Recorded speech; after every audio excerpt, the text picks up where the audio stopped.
On est obligé d'y penser, mais après, est-ce qu'on y pense en se disant flûte, j'ai un diabète? Bah non, c'est comme si on se disait flûte et j'ai oublié de mettre mes chaussures. Il faut avancer comme ça. Donc c'est pas une charge, c'est pas un poids. Moi, mon diabète, il est très transparent, quoi. Très transparent. Diabète, nom masculin. Le diabète est une maladie caractérisée par une hyperglycémie, c'est-à-dire un taux de sucre trop élevé dans le sang. Mais peut-on vraiment résumer une maladie qui touche des millions de personnes et qui dure toute une vie en une définition ? Aujourd'hui, dans Mon diabète à moi, François, 31 ans, nous raconte comment il a grandi avec cette maladie transparente à ses yeux et la manière dont il a évolué dans sa vie personnelle et professionnelle.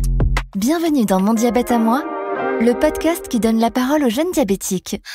Alors moi, mon diabète, on l'a découvert, c'était en 2005. Donc j'avais 14 ans. C'était l'été, donc en fait, là, cette espèce de période d'adaptation, même le temps passé à l'hôpital ou quoi, ça a été totalement transparent.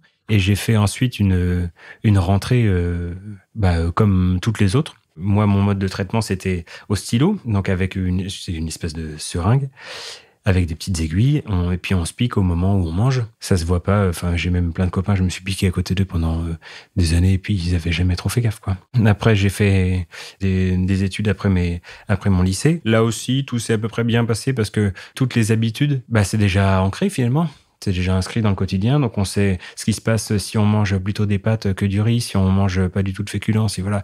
Donc c'est des trucs bassement terre à terre, mais c'est en fait le diabète c'est ça, quoi. Donc il y a pas à y penser toutes les 5 minutes, mais faut juste un peu prévoir.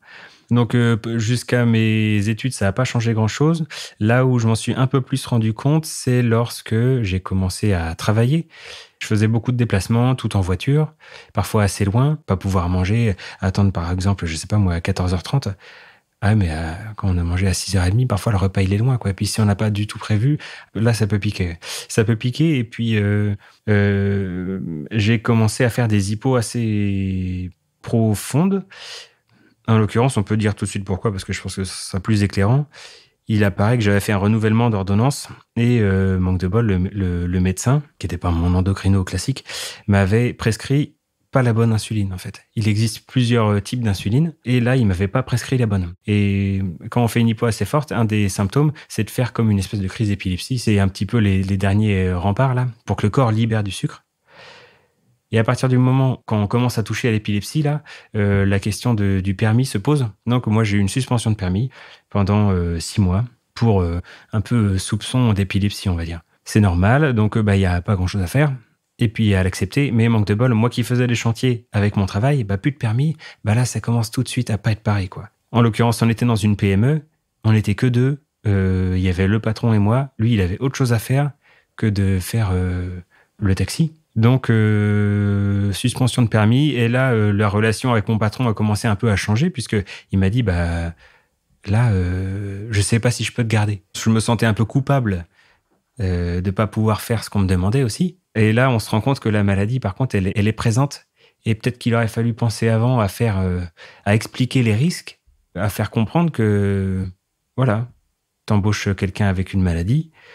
Il faut aussi comprendre tous les tenants et aboutissants de ce que ça peut être.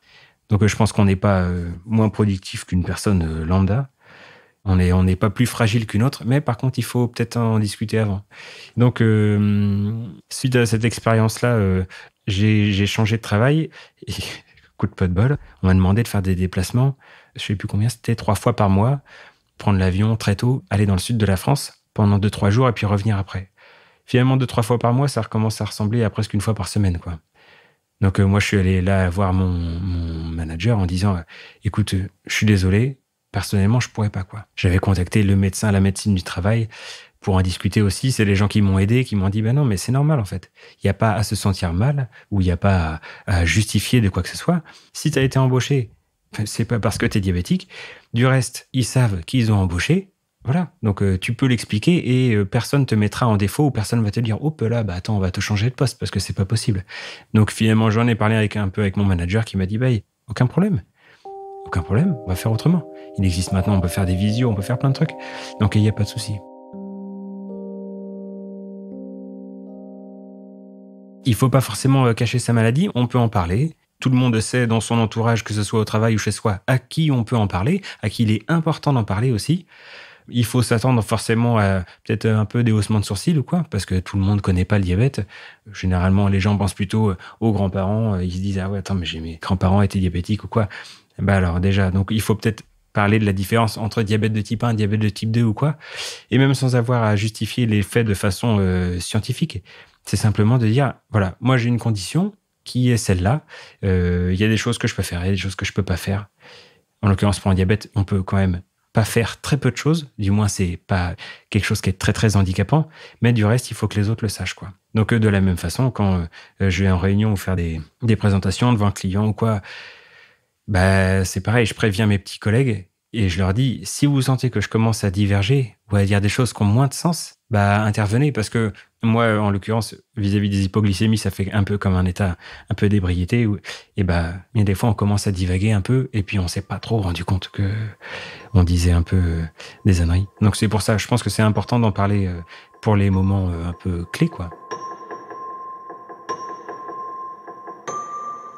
Il y a le travail qui m'a dit, effectivement, il faut en parler, la vie professionnelle, mais aussi, effectivement, la vie en couple aussi. C'est aussi, je trouve, une seconde étape dans la vie de diabétique, quoi. Le diabète, ça reste quelque chose de quand même très mécanique, quoi.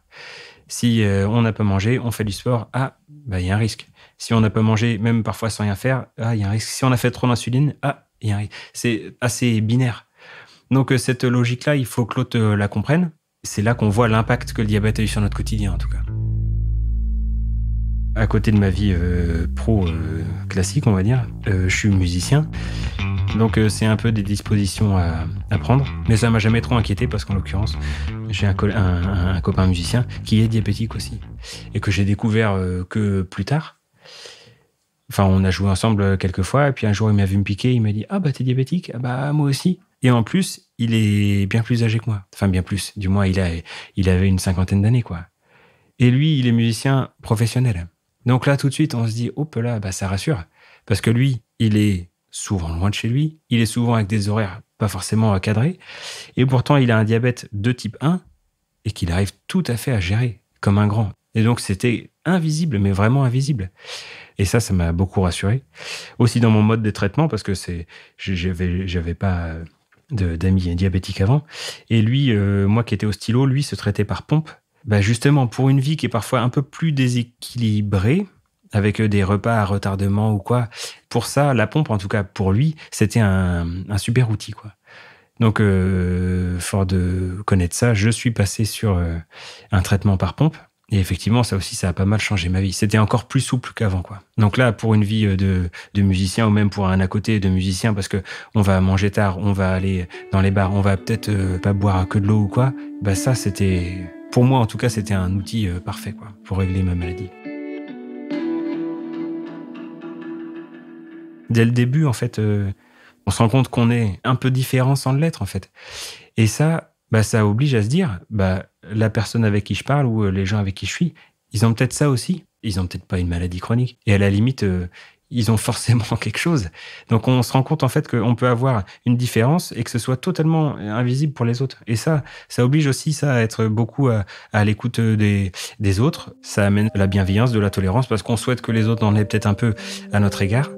Donc, ça force à l'être avec les autres, forcément. Je vis bien avec mon diabète aujourd'hui. Je me sens à l'aise avec ça. Je suis content de ma vie maintenant. J'ai un enfant. Je vis très bien ma vie familiale, ma vie pro, ma vie aussi, tous mes à côté. Ça me fait pas peur, j'ai fait plein de voyages. Quand j'ai des doutes, en tout cas, l'équipe du CHU est là pour répondre aux questions et ils le font bien, ils le font dans les temps, sans alarmer, Ça a toujours été bienveillant, en tout cas. Tous les soignants avec qui j'ai été et je suis sont bienveillants. Et ça, c'est un vrai soutien, quoi. Mon diabète à moi, un podcast proposé par les organismes d'assurance maladie des Pays de la Loire. Pour plus d'informations, rendez-vous sur amélie.fr.